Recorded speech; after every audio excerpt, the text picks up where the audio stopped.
Good afternoon. This is Miss Jill Louise Starr, and I just want the intelligence community in America to know that I'm willing to be very helpful with tracking where Al Qaeda is, giving information on how they operate, and also on Islamic State and ISIS, because my father was a CIA negotiator, the primary one during the Afghan Soviet War between Osama bin Laden and the Northern Alliance, who the CIA and the West were backing after Osama bin Laden became too radical. At first, of course, we all know that he was the CIA was using Osama bin Laden as a buffer during the Soviet-Afghan War because we didn't want communism being imported to Afghanistan. When he became too radical, we switched sides and employed the Northern Alliance to beat out bin Laden. And I've known the Bin Laden family since I was very young. I was born in 1964, and my father was sent over there, like I said,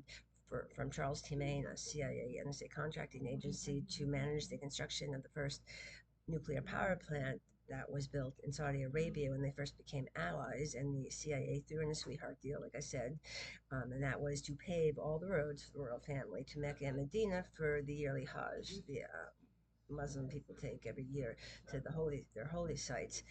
They used to be all dirt and everything, and the CIA told my father to use the best, of course, construction company in Saudi Arabia, which was the Bin Laden construction contracting firm, and he did, and that's how I met the family. So I don't want people laughing like I'm being disingenuous about it. It's serious. And then during the Soviet-Afghan War, my father was a negotiator between the two parties. And this is how I got to meet so many terrorists and Al Qaeda agents, including Musawi. I met when I was there. My father gave the dowry for bin Laden's most, quote, beloved wife, unquote, Haji, from Yemen. On the way back, he took some photos of the USS Cole, and later it was attacked.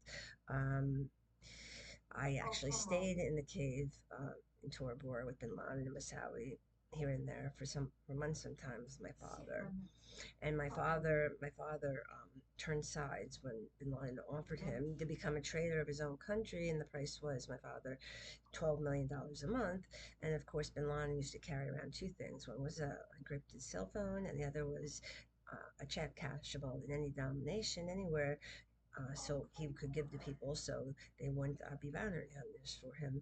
Anyway, so this is why I'm trying to be helpful because I remember so many things. And I was the person that called the FBI and turned in Atta. I remember him during the failed attempt of the first of the World Trade Center, the first one. My father was there with me and he shoved me in a cab, and the getaway car who was driving, it was Atta FBI. That's why for 35 years, no one was able to give you that information. And when I noticed him on your site, still wanted, I immediately emailed you the information and you caught him within 48 hours. I just wanted to clarify how I know all these things because to most people it's highly unusual. To me, it's not because of my father's line of work. And I'm trying to be helpful. All right, that's all I wanted to say.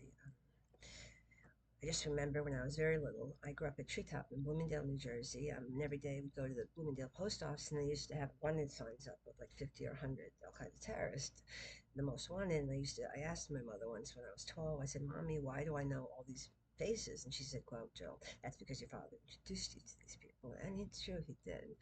Um, I have more to say, but I really don't want to say it all. Thank you.